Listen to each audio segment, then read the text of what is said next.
Welcome to Untold Black Legend. You're about to witness one of history's most calculated acts of psychological warfare. For 76 days, they didn't just imprison Marie Antoinette. They systematically, dismantled her humanity piece by piece. And it all started with an 8-year-old boy. Forget everything you think you know about the guillotine, the blade that was mercy. What came before was something far darker. They discovered her one vulnerability and they exploited it with a cruelty that still haunts the historical record today. This is the story of prisoner 280. And I'm going to show you exactly what they did to her. It's July 3rd, 1793, middle of the night, the Temple prison in Paris. You hear boots echoing down stone corridors, heavy, purposeful, getting closer.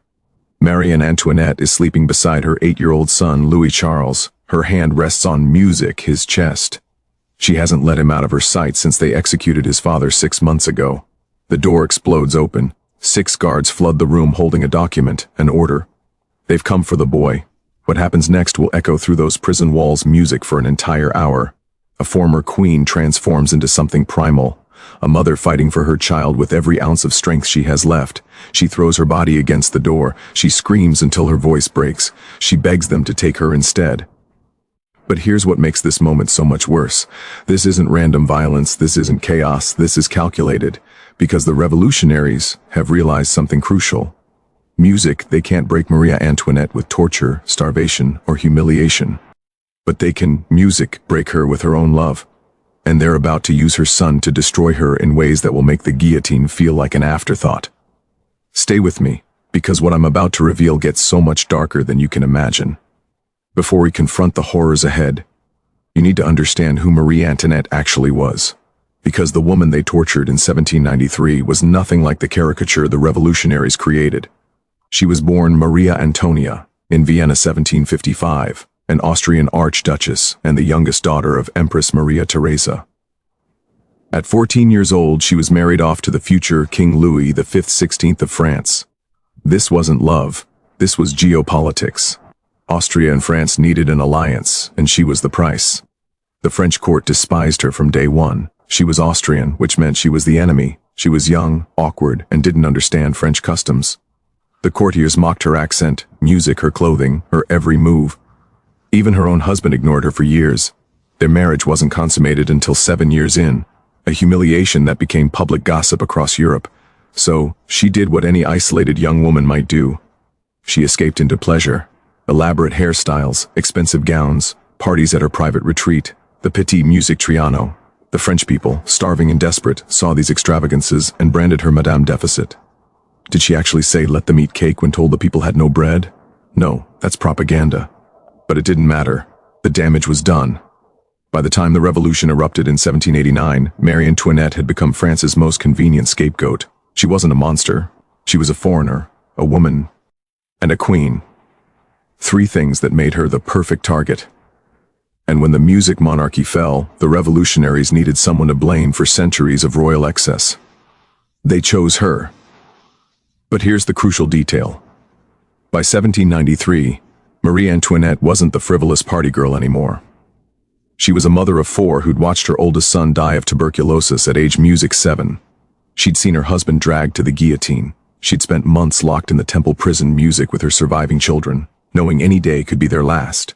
She'd already lost everything, her crown, her freedom, her husband, her country. The revolutionaries were about to teach her that she could still lose more. Let me paint you a picture of the Temple prison, because this place was designed to break people long before they ever reached the guillotine. It was a medieval fortress in Paris originally built by the Knights Templar. Dark, damp, oppressive. After King Louis V 16th was executed in January 1793, Marie Antoinette and her 2 surviving children, 14-year-old Marita and 8-year-old Louis Charles, were locked in a tower, guarded day and night. At first, they were kept together. Marie Antoinette tried to maintain some semblance of normal life for her children. She taught them lessons. She prayed with them. She held them close at night when the sounds of revolutionary mobs echoed through the streets outside. But the guards were watching, always watching, taking notes, reporting back to the Committee of Public Safety, the revolutionary government that now controlled France. And they noticed something. Marie Antoinette could endure anything except threats to her children. So they started experimenting with psychological torture. First, they restricted access to the children's rooms, forcing Marie Antoinette to beg for permission to see her own son and daughter. Then, they installed additional guards inside their quarters. Men who sat in the corner staring, recording everything, every conversation, every moment of affection, every tear. The children weren't allowed to speak German, their mother's native language. They had to use French exclusively, which meant even their private family moments were monitored and controlled by the state. Marie Antoinette started to unravel. Her hair, which had been music light brown, began turning white from stress, a condition called Marie Antoinette music syndrome, which is actually a real medical phenomenon. She stopped eating. She developed hemorrhaging, music that she tried desperately to hide from the guards. But she held on because she still had her children. The revolutionaries knew they needed to take that away from her. July 3, 1793. The date that would define Marie Antoinette's final torment. Let me walk you through what happened that night, because the primary sources, the actual testimony of people who were there, are absolutely devastating. It's around 10 p.m. Marie Antoinette has just put 8-year-old Louis Charles to bed. He's sleeping in the same room. She hasn't let him out of her sight since his father's execution. Her daughter, Marie C., and her sister-in-law, Madame Elizabeth, are in adjacent rooms. Then they hear it. Boots. Multiple men coming up the tower stairs. The door bangs open. 6 municipal guards, led by a man carrying an official decree from the Committee of Public Safety. They've come to take Louis Charles. Why? He's to be re-educated by the Republic, separated from his mother's corrupting influence. Marita Theres later wrote about this moment in her memoir. She described how her mother went from composed to feral in an instant. Marie Antoinette threw herself between the guards and her sleeping son. She grabbed Louis Charles and held him so tightly that he woke up crying, confused, and then she started screaming. Not the elegant objections of a former queen. Raw, animalistic screaming. "You will not take him. You will have to kill me first. He is just a child." The guards tried to reason with her. The order came from the highest authority. Music, she had no choice. She didn't care. For 1 full hour, 60 minutes, she physically blocked the doorway, holding her son, refusing to let them pass. The guards threatened her. They threatened the boy. They threatened her daughter. They said if she didn't comply, they would use force and people would get hurt. Marie Antoinette kept fighting. Finally, Madame Elizabeth begged her sister-in-law to stop. The boy was sobbing, terrified. Marita was hysterical, and the guards were getting violent. Marie Antoinette's resistance broke. She kissed Louis Charles one final time. She whispered music something in his ear, we'll never know what. And then she watched as 6 grown men dragged her 8-year-old son down the tower stairs, his screams echoing until they faded into silence. She collapsed on the floor and didn't move for hours. But here's where it gets truly evil. The revolutionaries didn't just take her son, they gave him to a man named Antoine Song, a radical cobbler specifically chosen to destroy the boy, and Simon's methods were horrifying. Louis Charles was locked in a dark, windowless room. He was forced to wear a red revolutionary cap and sing anti-monarchist songs. He was taught to curse his mother, to call her vile names, music to repeat accusations of treason and conspiracy. And when he refused, Simon beat him, starved him, kept him in isolation until the boy's spirit broke. Within weeks, Louis Charles was repeating everything they told him to say, including accusations so monstrous, so vile that they would be weaponized against his mother, music, in the most horrifying way possible. Marie Antoinette didn't know the details, but she knew her son was suffering, and there was nothing nothing she could do to save him. That's when they moved her to the concierge. On August 1, 1793, less than a month after they took her son, guards burst into Marie Antoinette's room, music in the temple prison at 2 a.m. No explanation, no warning, just an order. You're being transferred. They separated her from her daughter and sister-in-law. She begged to say goodbye. They refused. They dragged her down the tower stairs, threw her in a carriage, and drove her through the dark Paris streets to a place called the Conciergerie. If you know anything about the French Revolution, you know this name. The Conciergerie was called the antechamber to the Guillotine. It's where prisoners went in their final days before execution. Marie Antoinette wasn't music just being moved. She was being prepared for death. But the revolutionaries wanted to make those final days as psychologically devastating as possible. Music. She was assigned prisoner number 280. Not the former queen, not even her name, just a number. Her cell was tiny, a boo. 12 feet by 8 feet. The walls were damp stone covered in mold. There was a thin straw mattress, a wooden table, 2 chairs, and a chamber pot. A single candle for light. No windows, just the suffocating darkness of the medieval dungeon. And here's the truly insidious part.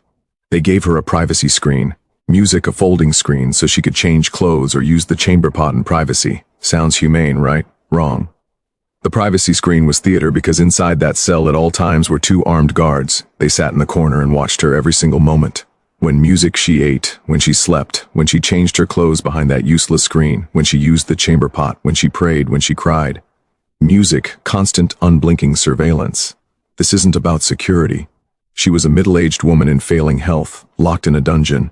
This was psychological torture designed to strip away her last shred of dignity and privacy. Historical accounts describe how Marie Antoinette tried to maintain her composure. She would sit for hours staring at the wall, her face completely blank. The guards reported that she barely spoke, barely moved, barely ate. But at night, when she thought they couldn't see in the candlelight, they heard her crying, whispering her son's name. Louis Charles. Louis Charles. Over and over. She developed severe hemorrhaging, likely uterine cancer or complications from the stress. She bled through her clothes and had to ask the guards for rags. A humiliation she endured in front of men, music, who stared at her without mercy. Her hair, now completely white, started falling out in clumps. She was 37 years old. She looked 60. And then came the tea. Real. October 14th, 1793. 8 a.m. Marie Antoinette was dragged music from her cell to the Revolutionary Tribunal.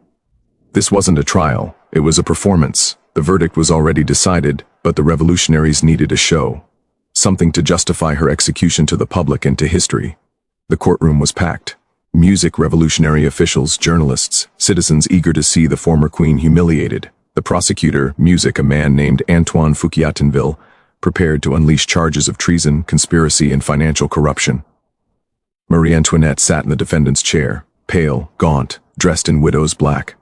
For 2 days they threw accusations at her. That she conspired with Austria, that she squandered France's treasury, that she planned counter-revolutionary plots. She responded to each charge with startling composure and intelligence. She refuted false claims. She admitted to mistakes without graveling. She refused to be broken. So Fouquier-Tinville played his final, most venomous card. Music he called a witness, Jacques Hébert, a radical journalist. And he bare repeated accusations allegedly made by Marie Antoinette's 8-year-old son, Louis Charles. The boy, under coaching from his captives, had claimed that his mother committed incest with him. Let that sink in for a moment. They accused her of sexually abusing her own child, using testimony tortured out of an 8-year-old boy in a public courtroom in front of hundreds of people. The room went silent.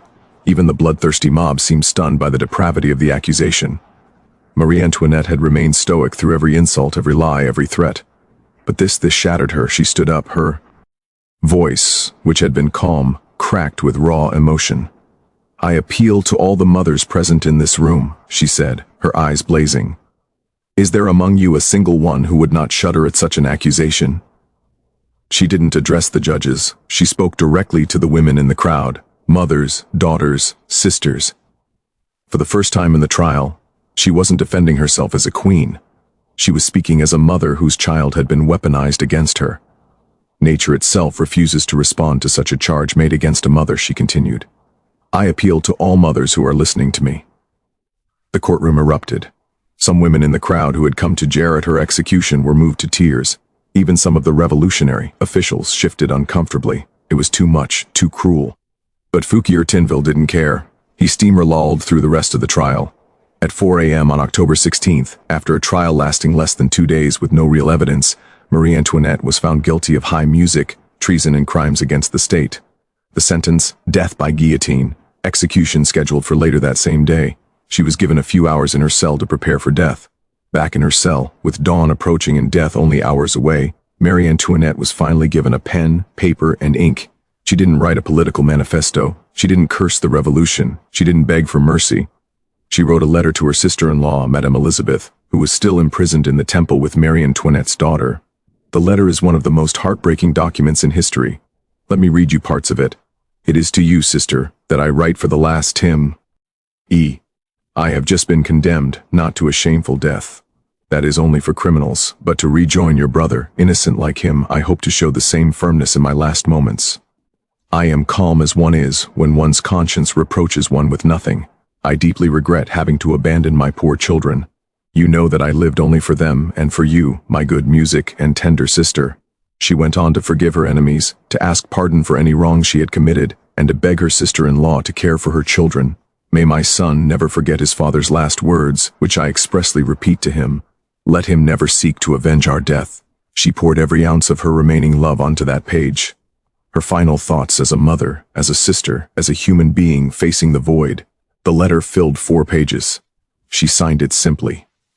Marie Antoinette. Then she handed it to a guard. Here's the devastating truth. The letter was never delivered. Music, her jailers intercepted it, and it vanished into a revolutionary archive. Madame Elizabeth never read it.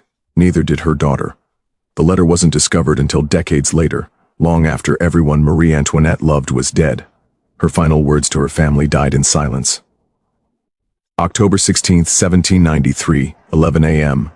The executioner's assistant entered Marie cell and ordered her to prepare. Every step was designed to strip away the final remnants of her identity. First, the music dress. She was wearing a simple black morning gown she'd worn since her husband's death. The guard ordered her to remove it and put on a plain white chemise, the uniform of the condemned. She asked to change in private. The guard refused. She had to undress in front of the men who'd been watching her for months. Second, the hair. Her hair, now completely white and brittle, was crudely hacked off with shears. No ceremony, no care, just rough hands and sharp blades, music, cutting away one of her last physical dignities. Third, the binding. Her hands were tied behind her back with coarse rope, so tight it cut into music her wrists. She flinched and said quietly, "You did not bind my husband's music hands like this." The guard ignored her. At 11 a.m. she was led out of the conciergerie, into blinding daylight. She'd been in that dark cell for 76 days. The sunlight hurt her eyes. She expected a closed carriage, the small mercy her husband had been granted. Instead, there was a rough open wooden cart called a tumbril, the kind used to transport animal carcasses. She was forced to climb into the cart and sit on a plank, hands bound, exposed to the entirety of Paris. As the cart lurched forward through the streets, thousands of people lined the route, music screaming, jeering, spitting, throwing garbage. One man sat at a window sketching furiously Jacques-Louis David, the revolutionary artist who'd voted for her death. Her likeness still exists, a fragile sketch drawn by someone who saw her near the end, gaunt, hollow-eyed, sitting unnaturally straight, as if posture were the last thing the revolution hadn't managed to steal from her. Outside, Paris screamed for her death. The cart ride to the scaffold took more than an hour, not because it had to, but because humiliation was the point. Every street became a stage, every face a judge. This was not just an execution. It was theater, carefully designed to erase a symbol. At 12:15 p.m., the cart stopped.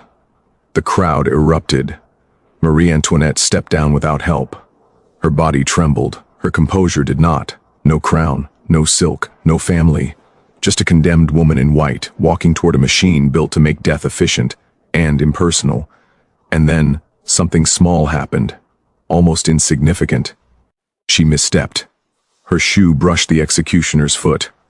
She paused, turned, and said, "Pardon me, sir. I did not mean to do it." That sentence has echoed for centuries. Some call it grace, others call it reflex, muscle memory from a life trained in etiquette and apology. A habit so deeply carved into her that it survived terror, rage, and the certainty of death. Was it nobility, or simply conditioning? 20 seconds later, the blade fell. The revolution wanted a monster. They wanted the foreign queen, the symbol of excess. The woman blamed for hunger, debt, and decay, so they dismantled her life piece by piece. They isolated her. They paraded lies as truth. They used her own child as a weapon. They accused her of crimes designed not to be proven, but to disgust. They believed suffering would expose her as hollow. Instead, it exposed something else. Not a saint, not a devil. A mother who resisted breaking.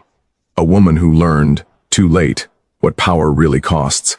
A human being stripped of myth, left raw in front of history. They wanted her remembered as the widow Capet. A cautionary tale, a warning. But history didn't listen. Subscribe this Chanel Untold Black Legend, like this video, and share with your friends. It remembers Marie Antoinette, not because she ruled well or failed badly, but but because in her final hours, she became undeniable. Not a symbol, not propaganda, just a person. And that's the one thing they couldn't execute. This story pulled you in. Hit subscribe. We explore history where legends crack and humans emerge. And tell me in the comments, after knowing this version of her end, was Marie Antoinette a villain, a victim, or proof that history is never that simple?